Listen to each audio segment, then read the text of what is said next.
This unit, you will learn how to look for and locate academic resources to complete your assignments. It is important that you make a booking for the relevant assignment task.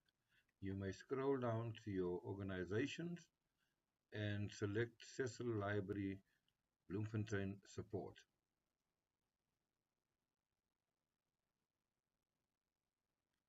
Then under your UFS 101 library training, please select the booking searching for academic resources. You may now select a session that you would like to attend. Please note the labs, the date, the time, and which session it is.